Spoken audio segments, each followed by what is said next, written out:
Hi everyone, welcome back to Beyond Your Knowledge. So today we are going to be studying a good topic, as others that we mentioned before, long volumes and capacities. Okay, so before I would like to share with you Proverbs 10. Proverbs. Okay, long volume. Proverbs 10:4-5 and says that a slack hand causes poverty, but the hand of the diligent makes rich. He who gathers in summer is a prudent son, but he who sleeps in harvest is a son who brings shame. Okay, well, now we're going to start our topic: long volumes and capacities. We're going to do a graph basically, so in this side we're going to have the long volume. Okay, we're going to do just like this here, and then we're going to have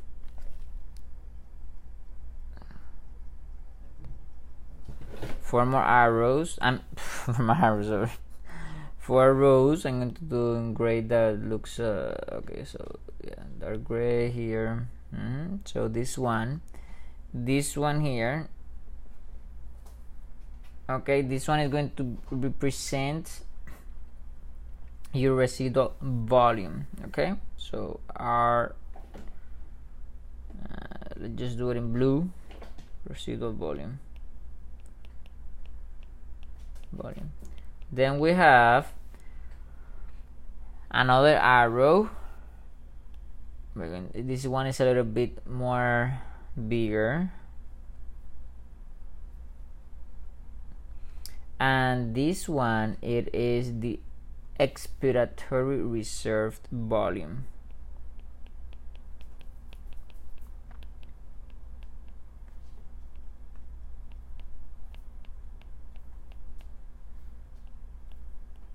Okay, then we have another one, which is a little bit smaller than the expiratory reserve volume. And this one, which one do you think is tidal volume? Okay, and the last one that we're going to see here is a little bit bigger than tidal volume, and is inspiratory reserve volume. Oops, so it should be blue. Inspiratory reserve. Now volume. Okay, so basically those are all volumes. Okay, so all those are the volumes. Well, we have residual volume, just to recap, is here. Expiratory reserve volume, sorry, it's better. Tidal volume, inspiratory volume. So inspiratory volume going from here to here, tidal volume going here to here, expiratory volume from here to there, and then the reserve volume is here. Okay, now what else we can learn from here? So I think that the other that will be important that we learn is the capacities. Okay, so how does the capacity work? So basically the capacity is going to have more than one volume involved to give you the capacity. Okay, so if you have one volume plus another volume, you get is equal to capacity, or it could be 3 volumes, or could be 2 as we mentioned, and could be all the volumes. Okay, and it's equal to the capacity. Let's just start with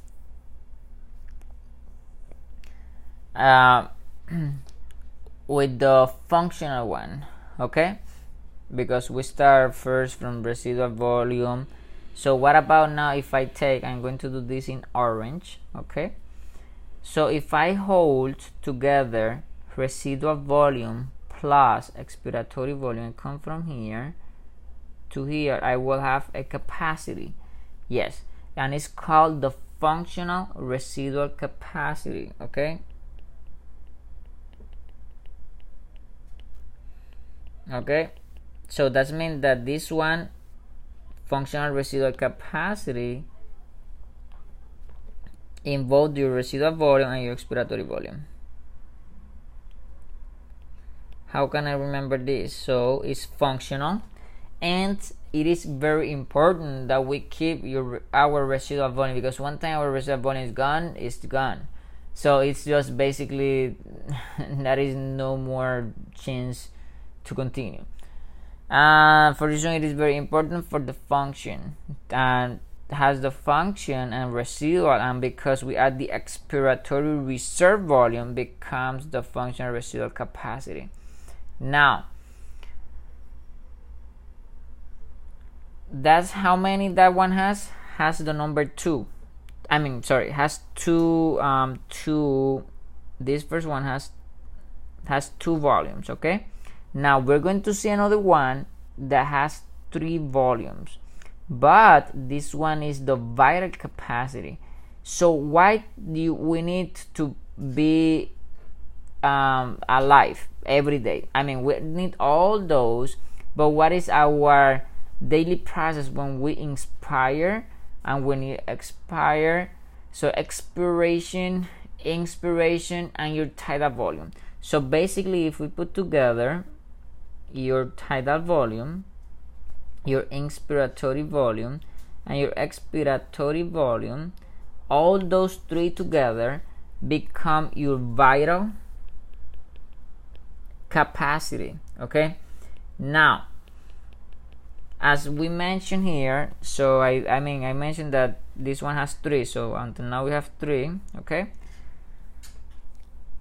There is another one that it is 2. So until now we learned 232, and this one, I mean, the number just trying to associate that we, just association, that's it. But they will not ask, oh, well, number 2, number 3. No, that this is not a question. No, this is not. It just. So I'm not sure if the cell phone were ringing. So I apologize if you hear the noise. But yeah, just to get in tune again. The blue one is representing the volumes. So we have 1, 2, 3, 4 volumes. So we have your residual volume, we have your expiratory reserve volume, your tidal volume, and inspiratory reserve volume.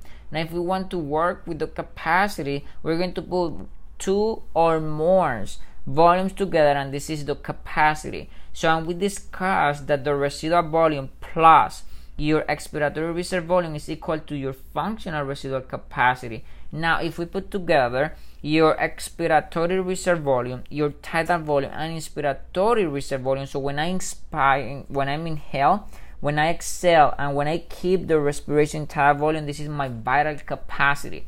So that is one more capacity in these 2, that involves 2, and this is called this one now is called the inspiratory capacity. So the inspiratory capacity involves this. So it's because it's inspiratory, I have my inspiration and my tidal volume together, and this is my inspiratory capacity. Okay, now if I put all those volumes together, all of them, so I can put a name and I can say that it is the total lung capacity. So all those together, it is, I'm going to write it down here on the top, the total lung capacity. Okay, capacity, so basically it's that. Now let's just do the same. Now we're going to add we're going to copy this because we need to work a little bit more with this, and then we're going to copy, we're going to open, we're going to paste it here, and probably, let me see if I can move into the center. Yeah, a little bit bigger, and not that big. I think, oops, sorry. Yeah, so okay, yeah, so I think that should be fine there. I got some letter here like the T, to 32 word. Yeah, so now I will do this. So we're going to do this. Let's just say, let's just use green. Yeah, green is okay. Let's use green. So how is going to be my maximum inspiration and my maximum expiration, and which volume is going to hold? Okay, so, and how is my total volume? So this graph that I'm going to do right now, so it's going to represent when you are in inspiration and expiration. So your total volume. So I think that would be better if I erase this here. Okay, so because otherwise it's going to be a mess. Okay, yeah, let's just do something better. So let's just do, okay, yeah, so instead of erase everything, Joyce, I erase the word inspiratory capacity. I'm going to revert inspiratory capacity. Okay, now, so also I will erase theta volume because we're going to be using here. Okay, so to understand the graph, but we're going to abbreviate it as a theta volume. Okay, and yeah, so I think that now we can draw the how our respiration works. So you get an inspiration, you get an expiration, inspiration, expiration, inspiration, expiration. Okay, now if I took a maximal inspiration and go all the way up, okay, and then if I do my maximal expiration, I go all the way down until I reach my expiratory reserve volume. Got it? So basically this is how it works. So here, this one is my maximal inspiration,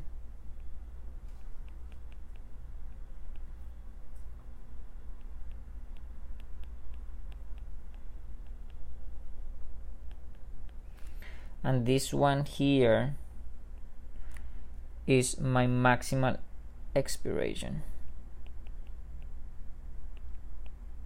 Okay, so basically this is a part of the theta volume. Okay, and yeah, so let's see.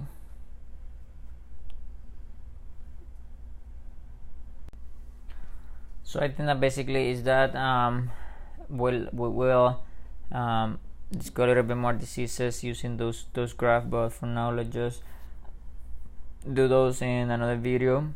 Okay, and thank you so much for watching, and remember that we can do all things through Christ who strengthens us, and God bless you all.